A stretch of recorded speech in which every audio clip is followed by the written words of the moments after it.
Hello dears, എല്ലാവർക്കും നമ്മുടെ പുതിയൊരു വീഡിയോയിലേക്ക് സ്വാഗതം. ഇന്ന് നമ്മൾ നല്ല കിഡിലൻ ഒരു പുഡിംഗ് റെസിപ്പിയുമായിട്ടാണ് വന്നിട്ടുള്ളത്. അപ്പോൾ വീഡിയോയിലേക്ക് പോകുന്നതിന് മുന്നേ ആയിട്ട് നമ്മുടെ ചാനൽ സബ്സ്ക്രൈബ് ചെയ്യാത്ത എല്ലാവരും ഒന്ന് സബ്സ്ക്രൈബ് ചെയ്യുക. അപ്പം തന്നെ തൊട്ടടുത്തുള്ള ബെല്ലൈക്കൺ പ്രസ് ചെയ്ത് അതിൽ ഓൾ എന്നുള്ള ഓപ്ഷൻ മറക്കാണ്ട് സെലക്ട് ചെയ്യുക. ഇനി നമുക്ക് വീഡിയോയിലേക്ക് പോവാം. ആദ്യം നമ്മൾ ഇതിലേക്ക് വേണ്ടി ഒരു ബൗളിൽ 2 സ്പൂൺ അളവിൽ കോൺഫ്ലോർ എടുത്തിട്ടുണ്ട്. അതിലേക്ക് നമ്മൾ 1/4 കപ്പ് അളവ് പാൽ ഒഴിച്ചു കൊടുത്തിട്ട് നന്നായിട്ടൊന്ന് ഇളക്കിയെടുക്കുന്നുണ്ട്. കട്ടകളൊന്നും ഇല്ലാതെ നല്ല രീതിയിലൊന്ന് മിക്സ് ചെയ്തെടുക്കുക. ഇനി ഇതൊരു സൈഡിലേക്ക് മാറ്റി വെക്കുക.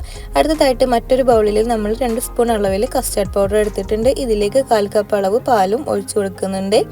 ഇനി ഇതും നല്ല രീതിയിൽ കട്ടകളൊന്നും ഇല്ലാതെ നന്നായിട്ടൊന്ന് മിക്സ് ചെയ്തിട്ട് ഒരു സൈഡിലേക്ക് മാറ്റി വെക്കുക.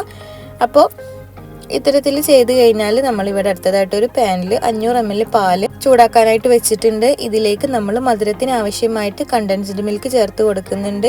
ഇതിന് പകരമായിട്ട് പഞ്ചസാരയും ചേർക്കാവുന്നതാണ്. ഇത് നന്നായിട്ടൊന്ന് ഇളക്കി കൊടുത്തിട്ട് പാലൊന്ന് ചൂടായിട്ട് ജസ്റ്റ് ഒന്ന് തിളച്ച് വരുന്നത് വരെ ഒന്ന് വെയിറ്റ് ചെയ്യാം. അത്തരത്തിൽ തിളക്കുന്ന സമയത്ത് നമ്മൾ ഫസ്റ്റ് മിക്സ് ചെയ്ത് വെച്ചിട്ട് കോൺഫ്ലോറും പാലും കൂടിയിട്ടുള്ള ആ ഒരു മിക്സ് ഒഴിച്ചു കൊടുക്കുന്നുണ്ട്. നന്നായിട്ടൊന്ന് ഇളക്കി കൊടുത്തിട്ട് ഇത് ഇനി നല്ല രീതിയിൽ തിളച്ച് നന്നായിട്ടൊന്ന് വറ്റി തിക്കായിട്ട് വരുന്ന ഒരു കുറുകി വരുന്ന ആ ഒരു പരുവത്തിലാകുന്നത് വരെ വെയിറ്റ് ചെയ്യുക. അത്തരത്തിലായി കഴിഞ്ഞാൽ ഫ്ലെയിം ഓഫ് ചെയ്തതായി ഒരു കൺസിസ്റ്റൻസി ആയി കഴിഞ്ഞാൽ ഫ്ലെയിം ഓഫ് ചെയ്തിട്ട് ഇത് മാറ്റി വെക്കുക. ഇനി അടുത്തതായിട്ട് നമ്മൾ ഒരു പാനിൽ വീണ്ടും 500 ml പാലെടുത്തിട്ടുണ്ട്. മധുരത്തിന് ആവശ്യമായിട്ട് കണ്ടൻസ്ഡ് മിൽക്ക് ചേർത്ത് കൊടുത്തിട്ടുണ്ട്.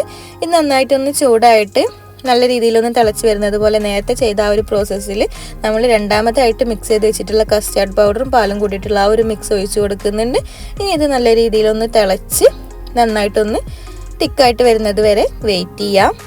ഇതും അതുപോലെ നന്നായിട്ടൊന്ന് തിക്കായി വന്നാൽ ഫ്ലെയിം ഓഫ് ചെയ്തിട്ട് നമുക്ക് മാറ്റി വെക്കാവുന്നതാണ്.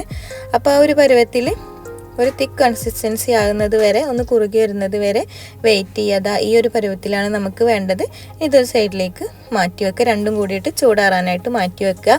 ഇനി നമ്മൾ വേറൊരു പാനിൽ ഇത്തരം അളവിൽ ബട്ടർ ഇട്ട് കൊടുത്തിട്ടുണ്ട്. ഇനി ബട്ടർ ഒന്ന് മെൽറ്റ് ആവുന്ന ടൈമിൽ നമ്മളിതിലേക്ക് ഇതുപോലെ നമ്മൾ 200 ഗ്രാം അളവിൽ സേമിയ എടുത്തിട്ടുണ്ട്. വളരെ നൈസായിട്ട് തിന്നായിട്ടുള്ള ആ ഒരു ടൈപ്പിലുള്ള സേമിയാണ് എടുത്തിട്ടുള്ളത്. ഇനി ഇതുപോലെ നന്നായിട്ടൊന്ന് വറുത്തെടുക്കുന്നുണ്ട്. ബട്ടറിൽ ഇട്ടിട്ട് സേമിയ നന്നായിട്ടൊന്ന് കളറ് മാറുന്നത് വരെ ഒന്ന് വറുത്തെടുക്കുന്നുണ്ട്. ഇത്തരത്തിലൊന്ന് കളറ് മാറി കഴിയുമ്പോൾ നമ്മൾ ഇതിലേക്ക് പൗഡേർഡ് ഷുഗർ ചേർത്ത് കൊടുക്കുന്നുണ്ട്. ഒരു മധുരത്തിന് വേണ്ടിയിട്ട് നമ്മൾ പഞ്ചസാര പൊടിച്ചെടുത്തത് ചേർത്ത് കൊടുത്തിട്ടുണ്ട്. ഇനി ഇതിലേക്ക് നമ്മൾ 4 സ്പൂൺ അളവിൽ പാൽപ്പൊടിയും ചേർത്ത് കൊടുത്തിട്ടുണ്ട്. ഇനി നന്നായിട്ട് എല്ലാം കൂടി ഒന്ന് മിക്സ് ചെയ്തെടുക്കുക. അപ്പോൾ ഇത് മിക്സ് ചെയ്യുന്ന സമയത്ത് അതായത് സേമിയ കളറ് മാറിക്കഴിഞ്ഞാൽ ഫ്ലെയിം ഓഫ് ചെയ്യുക. ഫ്ലെയിം ഓഫ് ചെയ്തിട്ട് വേണം പഞ്ചസാരയും പാൽപ്പൊടിയും ചേർത്ത് കൊടുക്കാൻ.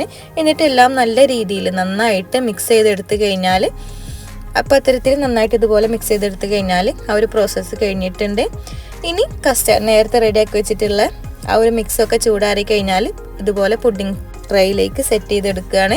അതിന് വേണ്ടിയിട്ട് ഫസ്റ്റ് ലെയർ നമ്മളിപ്പോൾ റെഡിയാക്കിയിട്ടുള്ള സേമിയത്തിൻ്റെ ആ ഒരു മിക്സ് സെറ്റ് ചെയ്ത് ഇതുപോലെ കുറച്ച് വെച്ചിട്ട് ഒരു ഗ്ലാസ്സോ എന്തെങ്കിലുമൊക്കെ വെച്ചിട്ട് ഇതുപോലെ നന്നായിട്ടൊന്ന് ഷേപ്പ് ചെയ്തെടുക്കുന്നുണ്ട്. ഇതിൽ മുകളിലേക്ക് നമ്മൾ റെഡിയാക്കി വെച്ചിട്ടുള്ള കസ്റ്റാർഡ് പൗഡർ ചേർത്തിട്ടുള്ള കസ്റ്റാർഡിൻ്റെ ആ ഒരു മിക്സ് ഇതുപോലെ ഇട്ട് കൊടുക്കുന്നുണ്ട്. നന്നായിട്ടൊന്ന് സെക്കൻഡ് ലെയറായിട്ടൊന്ന് കവർ ചെയ്തെടുക്കുക. നല്ല രീതിയിൽ ഫില്ല് ചെയ്തിട്ട് നന്നായിട്ടൊന്ന് കവർ ചെയ്തെടുക്കുന്നുണ്ട്. ഇനി ഇതിന് മുകളിലായിട്ട് വീണ്ടും നമ്മൾ റെഡിയാക്കി വെച്ചിട്ടുള്ള സേമിയത്തിൻ്റെ ആ ഒരു മിക്സ് ഇട്ട് കൊടുത്തിട്ട് നല്ല രീതിയിലൊന്ന് ഫില്ല് ചെയ്തെടുക്കുന്നുണ്ട്.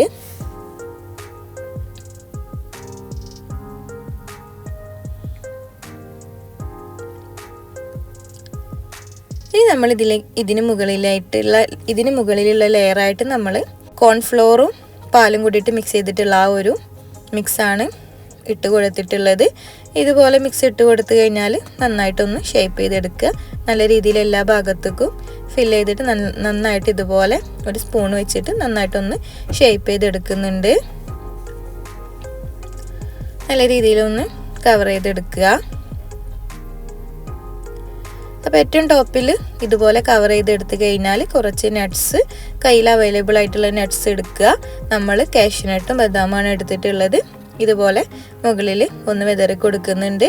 ഇനി നമ്മൾ നേരത്തെ ഉണ്ടാക്കി വെച്ചിട്ടുള്ള ആ ഒരു സേമിയത്തിൻ്റെ മിക്സിൽ നിന്ന് കുറച്ച് ഇതുപോലെ നല്ല ലെയറായിട്ട് അങ്ങനെ സെറ്റ് ചെയ്യല്ല, കൈ കൊണ്ട് ഇങ്ങനെ മുകളിൽ ഇങ്ങനെ വിതറി കൊടുത്താൽ മതി. ഒരു ഗാർണിഷിങ് ടൈപ്പിൽ ആ ഒരു ലെവലിൽ നമ്മളൊന്ന് വിതറി കൊടുക്കുന്നുണ്ട്. മുകളിൽ മൊത്തം പരന്ന് കിടക്കുന്ന തരത്തിൽ ഇതുപോലെ ഒന്ന് വിതറി കൊടുക്കുന്നുണ്ട്. അത് കഴിഞ്ഞാൽ കുറച്ച് നട്ട്സും കൂടി ഒന്നുകൂടെ ഒന്ന് ഇട്ട് കൊടുക്കുന്നുണ്ട് ഏറ്റവും ടോപ്പിലായിട്ട്. അത്രയേ ഉള്ളൂ. ഇതുപോലെ നട്ട്സും കൂടി വെച്ചിട്ട് കവർ ചെയ്ത് ആ ഒരു ഗാർണിഷിങ് കഴിഞ്ഞ് കഴിഞ്ഞാൽ നമ്മുടെ പുഡിങ് ഇവിടെ റെഡി ആയിട്ടുണ്ട്. ഈ ഒരു ഇത് ഉണ്ടാക്കിയ പാടെ തന്നെ സെർവ് ചെയ്യാൻ പറ്റിയിട്ടുള്ള ഒരു ഐറ്റം ആണ്. ആ ഒരു ഇതിൽ തന്നെ കഴിക്കുക. ഇനി കൂടുതൽ നേരം വെക്കുക, വെയിറ്റ് ചെയ്യുക അതിൻ്റെ ആവശ്യമൊന്നുമില്ല. അപ്പോൾ ആ ചൂടോട് ആ ഒരു ഉണ്ടാക്കിയ പാടെ തന്നെ സെർവ് ചെയ്യാൻ പറ്റിയിട്ടുള്ള കിടിലനൊരു ഡെസേർട്ട് റെസിപ്പിയാണ്. നല്ല സൂപ്പർ ടേസ്റ്റിൽ കഴിക്കാൻ പറ്റിയിട്ടുള്ള നല്ല ഒരു പുഡിങ് റെസിപ്പിയാണ്. എല്ലാവരും ട്രൈ ചെയ്ത് നോക്കുക, ഫീഡ്ബാക്ക് അറിയിക്കുക. അതുപോലെ തന്നെ നമ്മുടെ വീഡിയോ ഇഷ്ടമായാൽ ലൈക്ക് ചെയ്തിട്ടും കമൻറ്റ് ചെയ്തിട്ടും മറ്റുള്ളവരിലേക്ക് ഷെയർ ചെയ്ത് കൊടുത്തിട്ടൊക്കെ നമ്മളെ സപ്പോർട്ട് ചെയ്യുക. കൂടാതെ കിടിലൻ വീഡിയോകൾക്കായിട്ട് നമ്മുടെ ഈ ചാനൽ ഒന്ന് സബ്സ്ക്രൈബും കൂടി ചെയ്യുക. ഇനി നമുക്ക് മറ്റൊരു റെസിപ്പിയുമായിട്ട് വീണ്ടും കാണാം. Okay dears, thank U.